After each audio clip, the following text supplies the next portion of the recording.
Hello, everyone, and welcome to this newest episode of the Business Spotlight podcast. We're excited you're here with us today. We have a special guest who's serving a very special niche that you'll want to hear about. And of course, you know, our vision here at Action Coach, and by the way, Craig Whipperman with Music City Action Coach, our vision is and mission is world abundance through business re-education. And under that umbrella, we offer small to medium-sized businesses exposure through the podcast to get to know them, and the community at large can get to know them. So we're excited today to have Miss Diana Sanchez-Vega, who is the founder and CEO of Sanchez-Vega Communications. So welcome, Diana. Glad you're on the show today.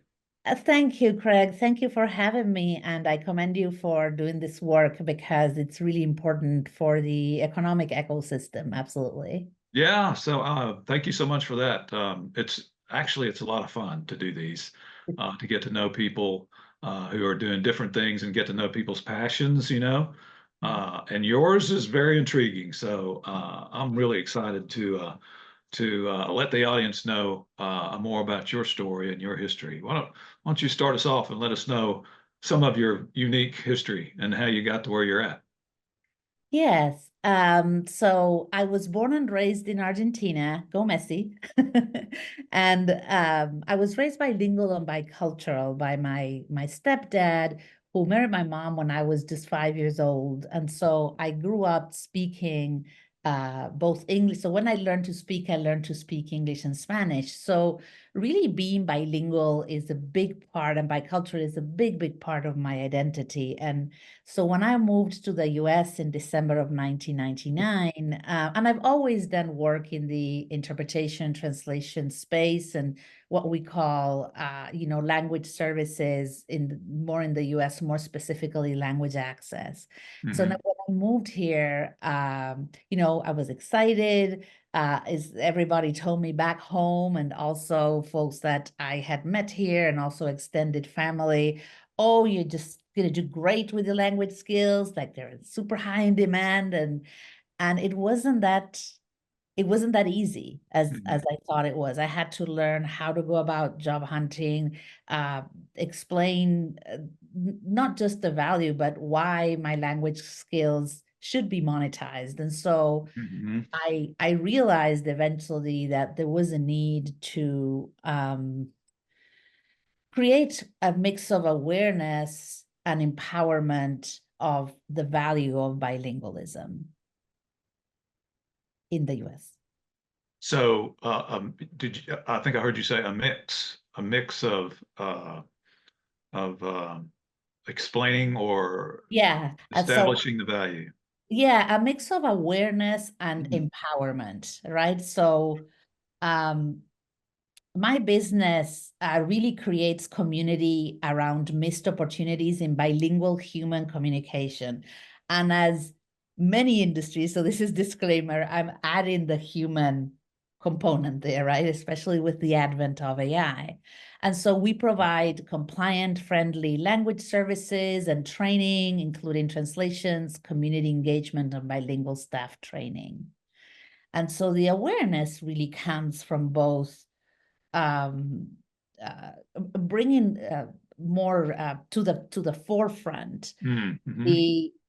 the concept that bilingualism is in fact a highly developed skill, because there's a lot of valuing of it from an organization point. And so just to clarify, I serve both organizations and bilingual individuals. Mm-hmm. And so from organizations, right, it's like I was doing some research for a client a couple of weeks ago, and just kind of brushing up my old research, right? And everything says, right, job positions starting in 2010, there was kind of a shift there. And when you see job postings, it's not positions, job postings, right, in job boards or different websites that have information for where job seekers go and apply, like they've tripled or quadrupled jobs positions that ask for bilingual skills. The Mm-hmm. problem is, so we know that it's highly valued, right? Mm-hmm. Yeah. So the problem is that it's not truly monetized. Right. It's seen as a component of, because language skills are many times very connected to identity. It's kind of it seems to be like being fit into this box, rather than saying, oh, we are looking for uh, uh, to recruit individuals that have highly developed skills, such as someone that has research and is very deep in research and know how to do a research study, or someone who knows how to build software, or someone, right? All these things that we can think about a highly developed skill, but Hmm. bilingualism is not included in that. It's Hmm. usually like, oh, well, it would be great to have someone who's bilingual. And you can see a lot of the job openings that say, nowadays we see some that say bilingual Spanish, English, front desk attendant or whatever. But Hmm. if you do a bit of a deeper search, usually that same role taken away bilingual Spanish. So if someone says front desk attendant, for example, the difference in the salary, let's say per hour, is nimble. It's like 50 cents more per hour, or Wow. 75 cents more per hour, or $1 more per hour. So it doesn't equate to the real value that the highly developed skill of bilingualism is bringing to the table for the employer. And so Hmm. that, going back to what I mentioned, the creating awareness is not so much only for the organizations, but it's also to the folks who are bilingual. Because many of us, and because I'm a language person, I've never taken it for granted, because that's how I've made money most of my life, is using my language skills. But the folks that, I don't know, someone who, for example, is a nurse, right? And so they're bilingual, and so they bring the bilingualism to the table. And so maybe when they're looking for work, they might get higher on the list.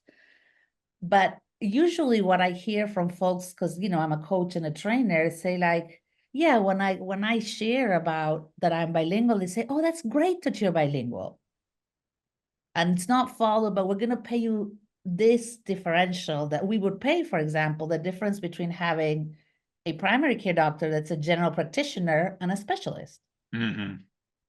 right? Yeah. Yeah. And I would think, if the job, and I can see where the challenge is for you, because the more there is, the smaller the world gets, right? The more their value there is in individuals who are fluent in more than one language. Yeah. And I'm sure it can get overlooked by the hiring manager or even the hiring company. Um, if they're not specifically looking for it and they're not intentional about looking for it, they don't realize what kind of value someone who is bilingual can bring to an organization. And I think you shared with me a significant number the other day of foregone revenue or opportunity, Yeah. because companies are not aware of what they're missing out on. Can you share that with us? Yeah, yes, absolutely. There's research that is about, and that's why I was saying I was updating. I haven't seen it's such a landmark research, but the one from that came out in 2017. So it's not that long ago, right? 7 years ago, Hmm. in what I call research years, right? That's like Right. like one is like many. Um, you know, uh, Says it's from the New American Economy, right? Is a think tank that really looks at diversity across the board in the economy of the United States, and says that American businesses lose. Let me say that again. American businesses lose over $2 billion. That's billion, as B as in boy, $1 billion a year, because of culture and language misunderstandings. Mhm. And so I think what happens, and I think I had shared this briefly with you. So towards the end of last century, there was this oh, unfortunately, there was a lot of research that had come out saying like, oh, language skills don't create any impact they really don't impact the bottom line for a business. And so there was this, trying to disencourage in a way Hmm. the sense that though language skills would be a value. And then I think you had shared, right, the NAFTA was signed in the 90s. And then so suddenly now, and then also, with the explosion of the .com and stuff, suddenly we have access to Hmm. the rest of the world. Right. And so it's like, oh, we can make money. And so to your point about businesses not really looking for those language skills, they are looking more and more. That's why I said like that's in that same study and subsequent studies, research studies, it says that the huge growth in job postings that ask specifically for language skills. Right. So, okay, great. So now there's the value of that. Now we need to monetize them, because what happens is, and you can see for example, the National Society for Human Resource Management published an article last year in May saying the difficulty that employers have finding these bilingual individuals, right? Folks that are fully proficient, that it's part of who they are. And right, I always compare it, now that we had the Summer Olympics, right, last month, I Hmm. always compare it to an Olympian, right? When you're bilingual, you can do a flip forward and a flip back, right? Just like the amazing Simone Biles Right. can do that. So we do the same thing in our head. We go back and forth, right? And because and the more you do it, the better it is, because it develops these neural pathways in your brain. Hmm. And so when we hear, and so this article of the Society for Human Resource Management, like at the national level, was saying it is so hard to find these bilingual folks. But the problem is, it's not just that it's hard because folks have not, their language skills have not been valued and monetized in the workplace. Is because for the longest time, and this is where, right, I have to bring in the component of bias comes in. Folks who maybe English is not their first language, but they're still proficient in English and have an accent, have been really segregated a bit in the workplace, Hmm. right? And so comments, right, like microaggressions about their accents being made, or you Hmm. know, so that is not, so it's a mix of factors, is what I want to say. I And so see. what Okay. happens is, oh, we don't need language skills, and then it's like, oh, now we need them, but we're having to find folks. And so you see human resource departments trying to get quote unquote creative, trying to connect with these communities. And so when they establish those connections, some organizations do a great job of that, and they present a job offer. They're Mhm. offering 50 cents or $1 more per hour. So you get those bilinguals to come in, and those bilinguals, I tell you, because I talk to them in my class, in my coaching and training, they're like, yeah, I just needed a job. So I went there, and they're already thinking about the other job. And I know this is something that we're seeing not just with folks that are bilingual, but across the board, the famous quiet quitting and stuff like that. Right, right, right, right. And so, Diana, when did you start your business? And well, first of all, it's really cool that you grew up in a bicultural environment, and of course, I- I've known of people like yourself who are very fluent in as a matter of fact, I know one or two people who are fluent in several languages, and I find that fascinating. But um, when did you start your business, and when did you realize that there was an opportunity here for you to serve? Yeah. So when I moved to the US, as I said, in December of 99, I worked for different organizations, and I did so many different things, Craig. And I think I was really trying to figure out, I was doing what is called my acculturation process. Hmm. So for the first, I would say 10 years, I worked at the Consulate of Argentina in Atlanta. I worked for the Tennessean newspaper. I worked for a meeting planner. And so throughout, being in those positions, consistently, there was this thing about, oh, my language skills. So I was already not being valued for that as I thought I would have, right? Or as my brain understood I should be. But the other one was interacting with people. Like I even did banquet serving when I just moved to Nashville because my ex-husband and I were financially very tight at that point. And I'm like, and so I was, for about 6 months, I was also a bartender, right? So I was for 6 months in an environment where people, like you say, spoke 2, 3, 4 languages, right? Mm-hmm. Constantly. And that's what I kept hearing constantly. So I realized there was this missed opportunity of, number one, not getting a full understanding of why this should be monetized and what the losses are, and that's where the research comes in.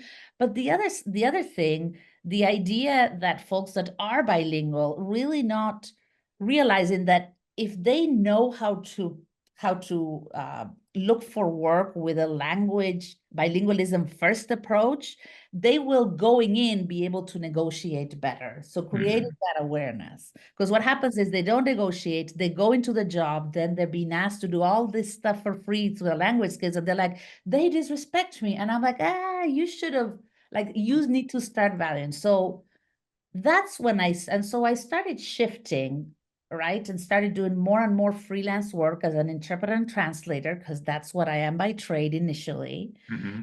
And then I became a very busy freelancer, but it was mostly doing interpreting and translation.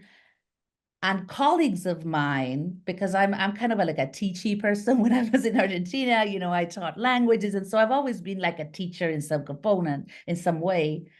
And so folks will say, oh, you're great with giving advice. Can you help my sister? Can you like review her resume? Or do you know? I would tell a story about me arriving here and having a 4-page resume with a picture, right? And so I hired someone who taught me and then kind of adjusted it. So through that whole process, I was doing that freelance. Mm-hmm. I'm in Nashville. I got divorced in 2015. I've always wanted to live by the ocean. It's a dream that I had. I'm moving to LA, right? And I was doing some acting back then. So over there, I saw a whole different set of stuff because there's so many people that are bilingual over there. Mm-hmm. And I missed Nashville so much because the community sense that Nashville has, I haven't found it. So when I was in LA, Craig, I missed Nashville more than I missed Argentina when I moved to the US. Isn't that something? Yeah. And so I returned and I said, okay, with what I learned over there and what I had learned here, where can I serve better? And so in 2018, I came back at the end of 2017. I'm like, I need to readjust this and not just do something that is related to English and Spanish translation interpretation, but bring in the coaching, bring in the training, and bring in the awareness. And so I spent most of 2018 trying to figure out how to do that. And in 2019, I kind of started Sanchez-Vega Communications with this, goal of really creating community around these missed opportunities in bilingual human communication. Yeah, that's awesome. Yeah, and it's a very specific niche, Mm. right? I don't know of anything more targeted than what you're doing. And so, h- how did you get clients to begin with, or did you just how did you get clients? How did you and you serve both in corporations and the individual, right? Yeah. Which one came first, or did they both kind of evolve at the same No, time? I think the organizations and I was I don't want to take a lot of time, but another thing that I did when I moved to Nashville, besides doing jobs, like banquet serving and bartender, like jobs that were like more like at the blue collar level, right? Mm-hmm. I started and run an arts nonprofit called Tango Nashville. And so I saw the opportunity. I met this woman who said, I've been trying to bring Argentine tango to Nashville and no one's paying attention. And I said, I can help you because I really needed something to ground me in Nashville. So that was really a passion project. But, you know, tango is fun and it's sexy and it has mystique. So that would take me to different organizations through the arts, right? Hmm. So we would do like lunch and learns, like learn the tango and stuff. And so Oh, cool. I started developing this network of community/business connections. And so then they say, "Oh, I know you guys have tango dances, but do you do translations?" And I was already doing interpreting when I moved to Nashville. I just found the world of interpreting in the United States, and this is one of my big awareness items. About 85% of the work is as a freelance, right? Hmm. And that's one of the big missed opportunities, because if you have in-house interpreters, folks would save so much money, right? Hmm. But so I started developing that network of connect, because I sat like on boards and committees and different things. And sometimes people that work in corporations sit on a board of an arts organization, for example. And so there the conversations would happen in committee meetings or board meetings or at events, right? And so that's where I developed this. But then folks would attend the different events that were bilingual themselves. And so they would ask, and just striking up conversations. Like we would hold, what we call milonga, which is the Argentine tango dance gathering. Like we used to hold two events that were free in Centennial Park called Tango by Moonlight. And so we would have 300, 400 people Oh, come. wow. And Hmm. then from there, so I'm a networker also, like, I have an knack just to talk to people all the time. Hmm. Um, and I love to then process what I hear and kind of connect those dots. Hmm.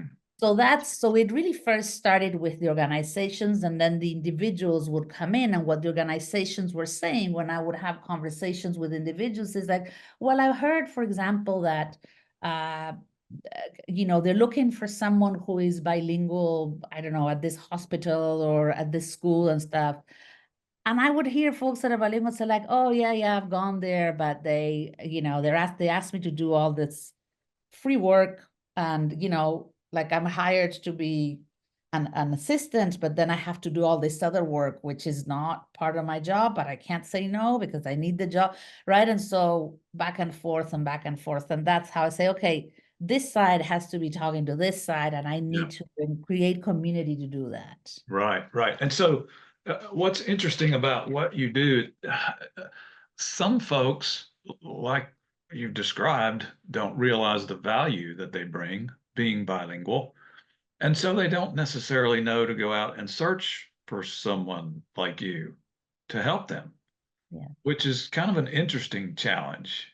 Yeah. Uh, so how do you get your name out there? How do you market yourself? That is a so I've market, let me answer this. So I keep doing what I've always done, but that hasn't worked as effectively as I thought it would. Hmm. So actually this year, and actually since June, and now from now to the end of the year, well, since July 1st, like the second half of the year, my goal is to really, I'm having to adapt my marketing. But let me go back to, you had asked me before, how do you find clients? By Hmm. referrals, because people know me, and Hmm.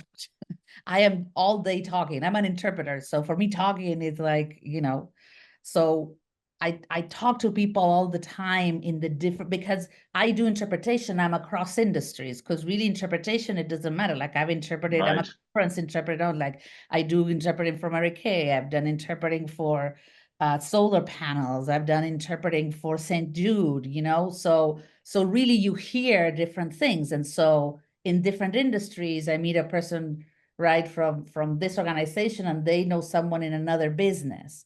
So Hmm. referrals has been mostly, I haven't really done advertising except for the side of individuals. But the problem that I realized when I'm like, why am I not getting more work, is because a lot of the people that are in this language services space usually just focus on offering interpreting and or translations. But what I'm offering is actually more of a like a roadmap, right? It's you come in, you connect, because I cannot tell you, Craig, how many times I have a long time client for about 15 years that I do translations for them, and they're a national network of healthcare facilities. They keep asking me to do translations, but I'm like, when someone sees this information in Spanish, do you have someone in your facility that speaks Spanish or that speaks Arabic, or that, like, because when they're going to come in, what happens once you get them in the door? And so they're spending this money on translations, but it's not just about this. And really, there's a sense that, oh, this is so, and that's why a lot of the translation work now is going through AI, because there haven't been enough people telling organizations with just translating a few flyers and stuff, you're throwing away your money. And I've lost business many times because someone wanted me to prove and paid me for the level of just a very low level of proofing, and this was before AI, for something that had been translated using Google Translate. It was like that was a disaster. So it meant that I had to really redo the translation, and it was seen as, oh no, you're trying to take advantage of us. And I'm like, this is no use. Yeah, right. It's like, it's not going to help you. And so it is still seen as checking a box rather than this is a component we have to have as part of our outreach or communications or whatever to serve our clients or constituents or patients or student or whoever, families, whoever it is. So that's what I'm working on, because there's something that I have been doing that hasn't been, I haven't hit the mark with the organizations as far as them not seeing me. As I said, I've gotten work for interpreting and translations, and interpreting is most of what I do, but it has to go beyond that, because this is, I actually said this about 12 years ago. I said, I will never forget, in 2014, before I left to go to California, I said, I love it that you guys are asking me to do voiceovers, because I do voiceover for like audio prompts, but you are eventually going to find someone that does it cheaper than I do. So you are going to keep repeating this. You're going to lower the quality of the language service, and you're not building sustainable, budget-friendly infrastructure to maximize that investment. And that is what we're seeing now. So now what's happening is that a lot of organizations are going the AI route to get all stuff translated or trying to use bots to do interpretation. And what's going to happen, I'm telling you now, this is like, I know what's going to happen is that this is going to create problems. And so then they'll have to come and fix the problem, and they won't know where to go back. But the organizations that are building that budget-friendly, sustainable infrastructure, which is what I've been trying to communicate, and it hasn't gone through. Sometimes it's because there's not an ear, and other times because I wasn't clear. They are going to be the ones that get ahead. Yeah. So do you think AI, here's the thing about AI, right? It just continues to get better and better and better. Yep. Do you think there's a chance that someone can survive off of just utilizing AI? Maybe not today, but 5 years out? I think that there's a lot of, in the language services industry, right? I think there is a lot of I think what AI is doing, it's showing us actually the value that humans bring to the table. I think that the effect that everybody say, oh, this is going to help us lower cost and do less work and stuff, I think it's going to reverse itself. It might take some years. So what I see happening is it's going to lower the cost. It's going to be an impact. And then everybody's going to be, yeah, this is great. And then it's going to stop working, because each bite of human communication is different. Yeah, that's exactly right. And so it will not, like this, that the work that you do, Craig, of helping business owners to, move ahead in their business life, my circumstances of what I bring to the table in my business are totally different from the next person. So we won't be able to replace you. I might get some information that is basic, but when it's like, okay, Craig, I have this information, great.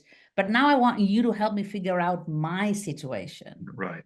Right. And that's what we're seeing. You know, I've always been all my life, a big supporter of mental health all my Mm-hmm. life.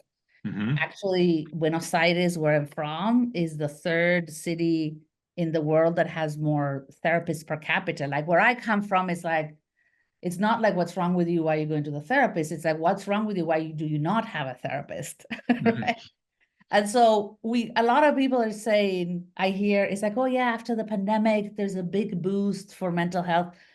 Yes, there is because of the pandemic and stuff, but that the pandemic did is brought out stuff that was already there, Mm-hmm. right? Yes. That people, when they had time to sit at home and think about them. And so a therapist is, right, provides a very specific, unique, individualized service. Right. And so that's something that AI will never be able to do. So Right. anybody who's in any service that is very individualized is going to do great. And AI Right. will not be able to replace that. It I, just won't. I I agree because there's the human piece to that, right? Yeah. There's the emotional connection that Yeah.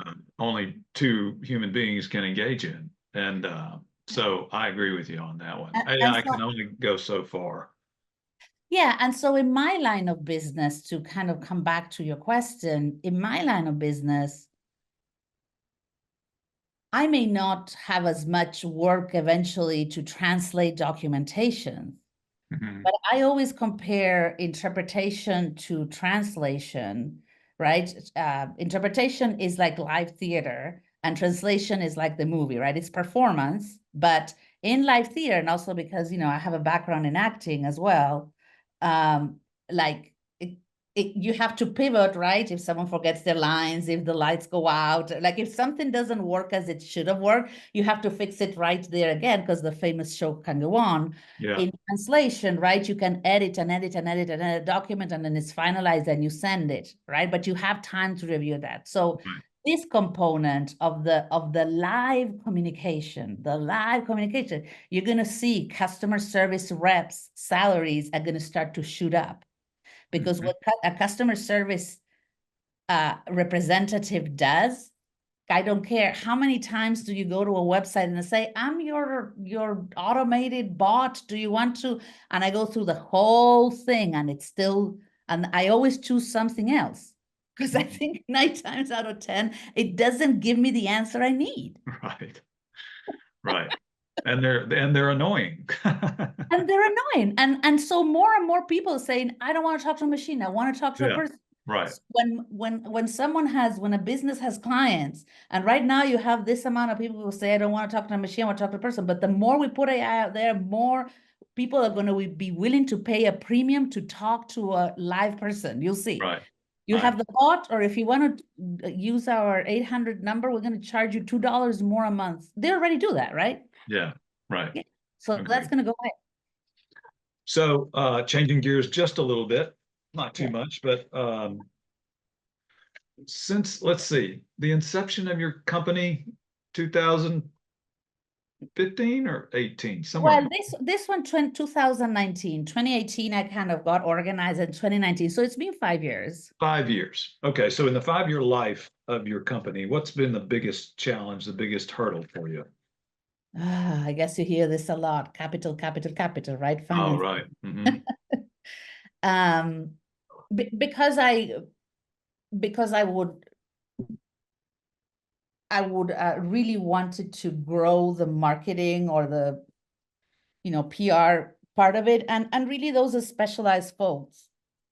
And in a very niche, as you said, Craig, in a very niche industry that I work in, I need someone that really can a very customized marketing slash approach, and that is a lot of money. And so I haven't had that, and so that hasn't allowed me to reach as many people as I would have wanted to. Even though I'm at work and I talk to people, right? So the day has so many hours. So it has been that, and mostly for me, it has been that because a lot of my work was since I started in 2019. After 6 months of doing on-site trainings, right, like everybody else, I had to move to virtual. And then when I moved to virtual, I'm like, oh my gosh, I should have thought of this just not for the national area, but nationwide. And so that kind of took off there. It's like, oh, okay, there's a need for this, and I can reach these other markets just by doing things on Zoom. So Mm-hmm. that has been what has kind of held me back a bit is and also I started the business. I'm going to be very honest with you.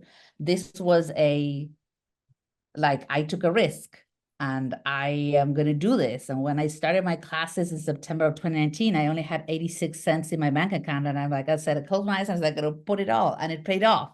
Right. But then once I got that first, right, or my first adopters and stuff, then I was trying to move on, and I haven't moved as fast as I was hoping I would. Mm-hmm. Yeah. So it's capital Mhm. to invest in marketing, getting Yeah. the word out. Yep. Yeah. Because a lot of so these 5 years I'm very big on building a solid foundation. Mm-hmm. Until I don't feel I have a solid foundation, I'm not ready to go out to the world, or I just do it more small. And so that's what I'm doing now. What I'm doing is like, okay, I had built this foundation. It worked more for bilingual individuals, not so much for organization. And at the same time, I'm in an industry that is newer.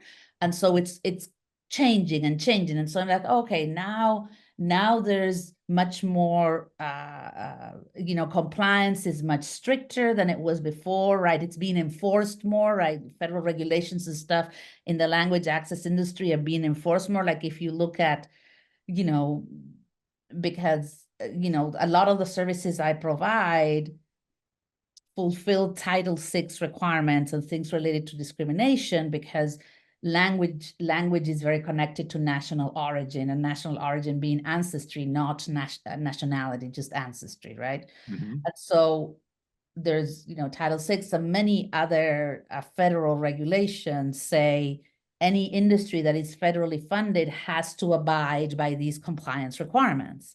And so those compliance requirements have been always there, but they were not really enforced.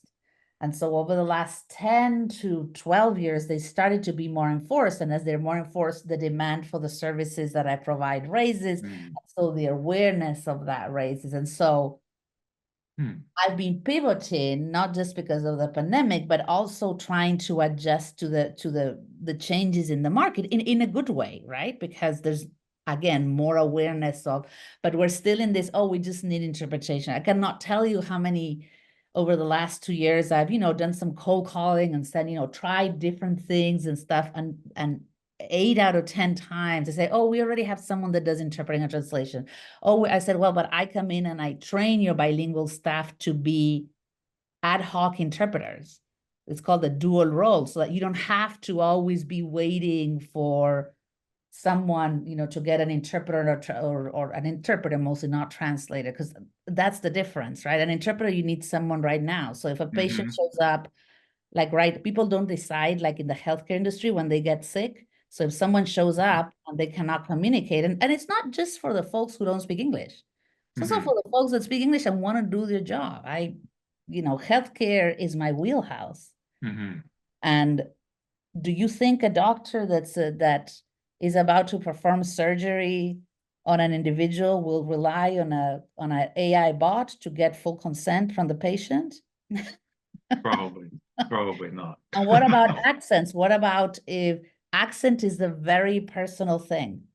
My accent is like, your accent is very tied to your identity. My accent is very tied to my identity.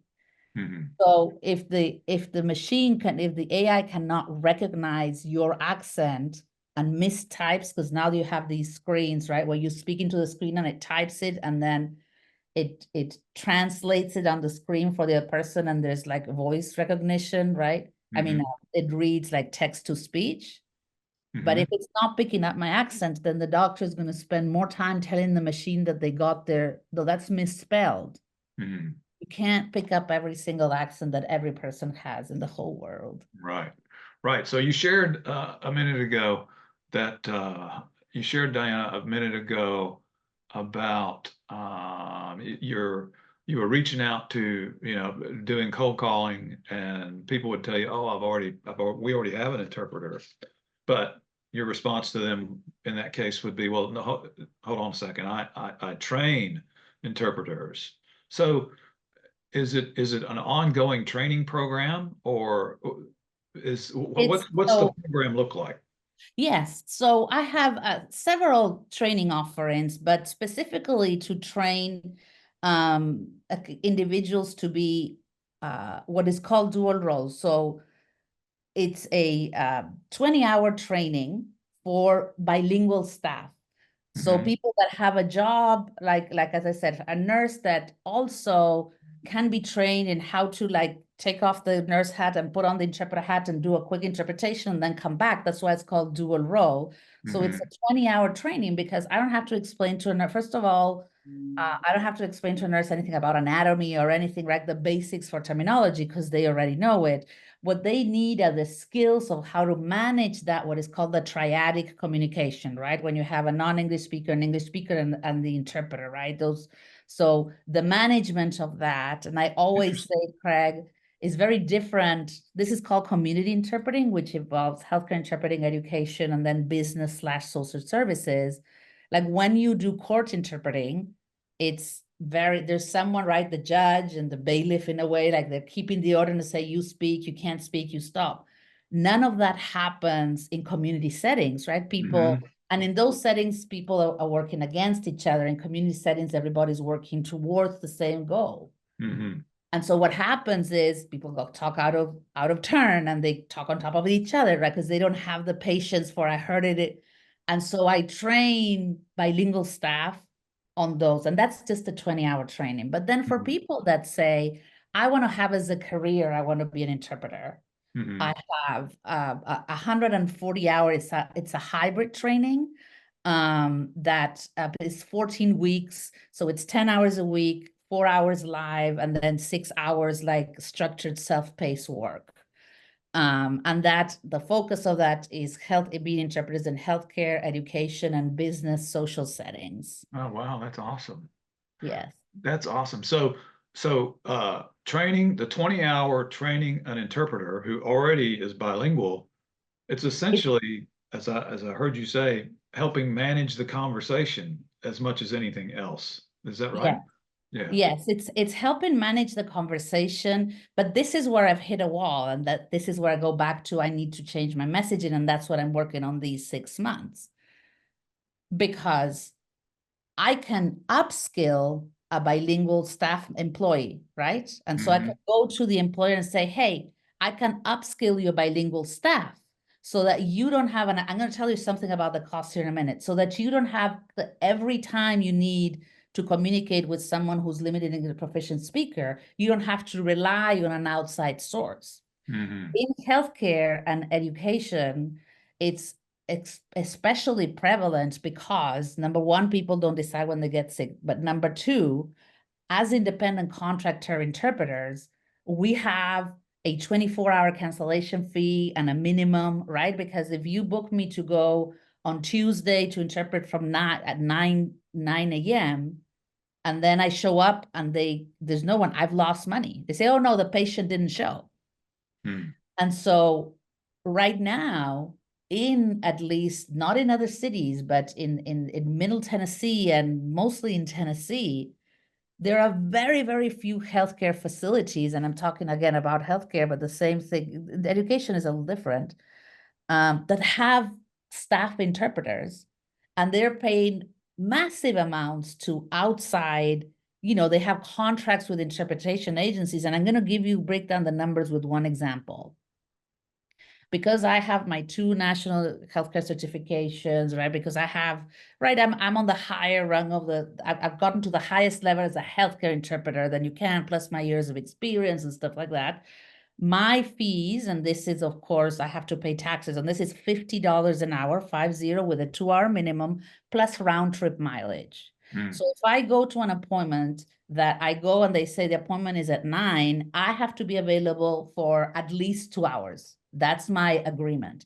But many times I'm there and I'm done by 9:30 or 9:45. I still get paid the 2 hours and I get paid the round trip, and I have a 24-hour cancellation fee on the minimum, right? Just like any other people that provide these on the spot services. Mm-hmm. So if someone cancels within the 24-hour window, I still get paid. The agency that hires me bills the hospital. Mm-hmm. And also that hospital has to, or clinic, for example, has to then do a second booking for that patient. Mm-hmm. And so now they're out. Usually, unfortunately, we get paid half of what that agency charges the client. So Mm-hmm. let's say the client, I'm going to do it a little nicer. Let's say the client is out $180. They'll still need at least $180 more for another one. Yeah. Whereas if they used most of it, if they trained bilingual staff or allotted a salary for an interpreter about $55,000 a year, it's not like massive. It's not the lowest, but it's not massive. Because right now they're paying 45,000. And they're getting that lower quality of people, or they trained bilingual staff in their dual role, but paid them a differential for the additional job task. Mm-hmm. That's where the problem comes. They train bilingual nurses, and so now the nurses have to do their regular job, and then they're called all the time to do interpretation, so they cannot finish their work. Mm-hmm. And they're not getting paid extra for this added thing. And so that's what I'm working on, is really trying to show the numbers.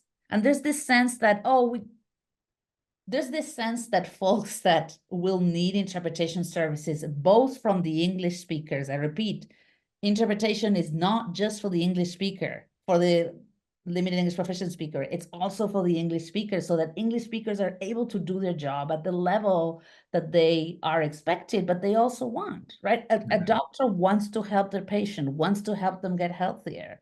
They're not being able to communicate well, then so there's this sense that, oh, like the number of people that will need this is going to diminish, and it's actually going in the other direction, right?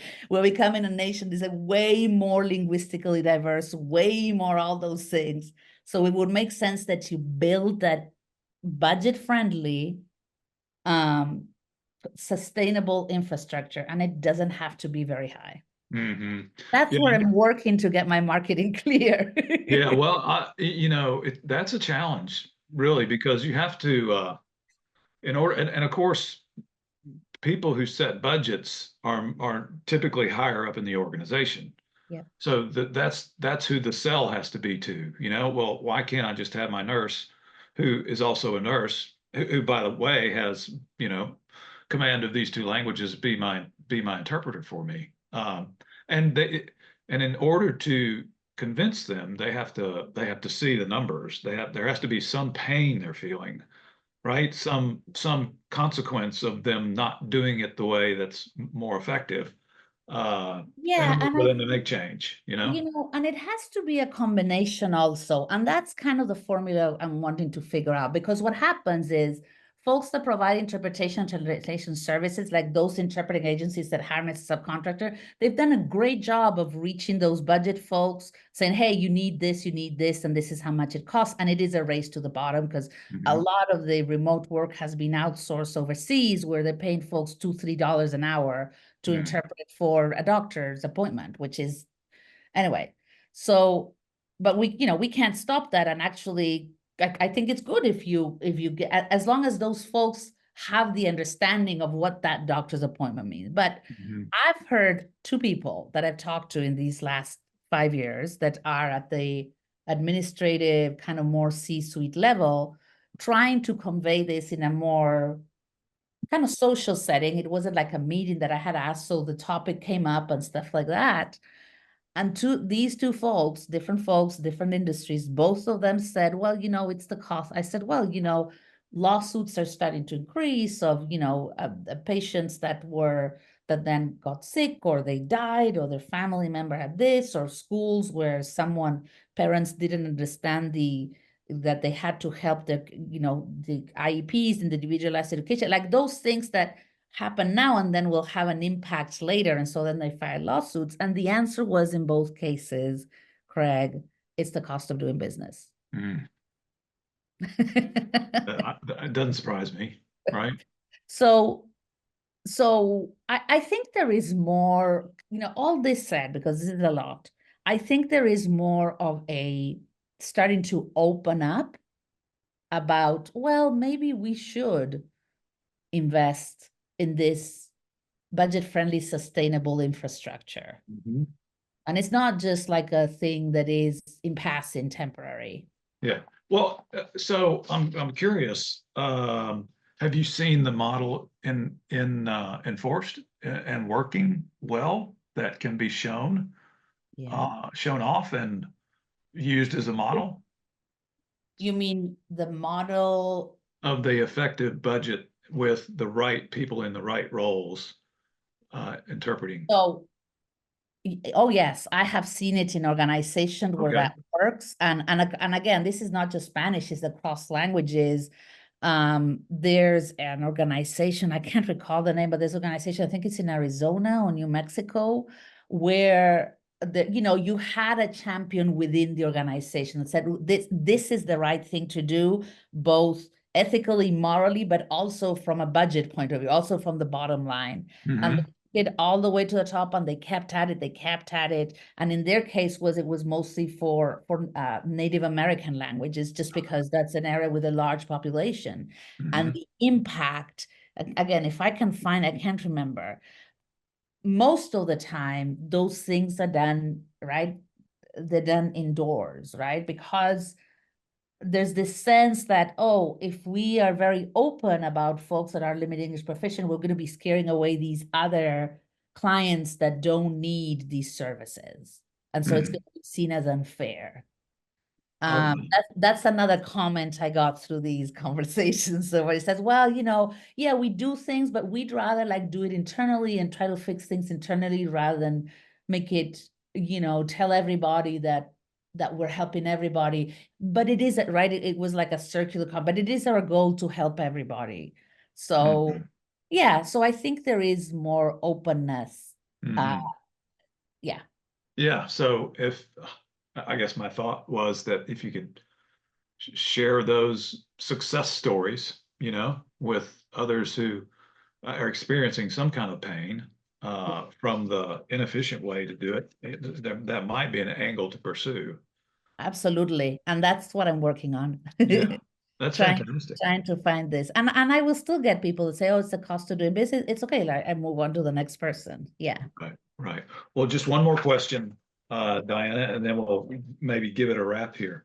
Okay. Um, let's see. This is kind of maybe an odd question to ask, but uh, to be a final question, but maybe not. What's your ultimate dream? What is your ultimate vision for your company and your service? What do you see your impact and influence on the world? I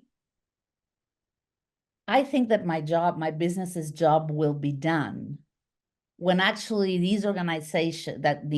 organizations and bilingual individuals don't need me to bring them together, Ah, because I will have created that community, right? And hmm. so when they don't need me, because folks say, and I also do community engagement, and I explain, not a lot, but people ask, it's like this kind of side service. It's like, oh, we have this, and do you know someone like on these groups that we could reach to? Right? And so I said, yes, I can add this as a service, right? Um, and so my goal when I am constantly connecting people all the time. Like, I connected you to the table organization, right? I do that all the time because I believe that that's how we build community. Hmm. Because I trust in myself that I have other things that I will be able to offer once I'm done with that. So once that community is built, once I am not needed, because those folks are now connecting ongoing, not just like when they need each other, but connecting ongoing, right? And that's why the tagline of my business is making bright connections happens.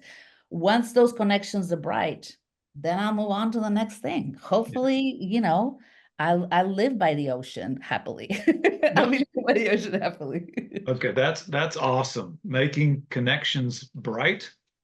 Making bright connections happen. Yes. I'm sorry, making bright connections happen. Okay.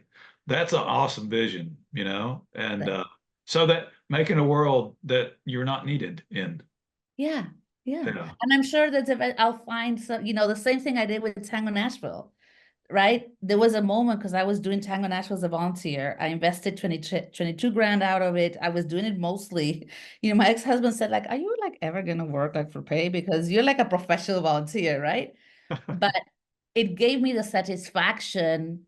Now there are different groups, right? So Tango Nashville folded, but then different groups that were spin-offs of people that met in this space that we created with the organization now have their classes or their tango dance gatherings, or they bring in performance, and so that is already there. So if someone moves to Nashville, they can Google Argentine Tango Nashville and they'll find a place to go, and so then they can connect with the community with something that is familiar to them. That's my passion. I'm a community builder at heart. Yeah, that's awesome.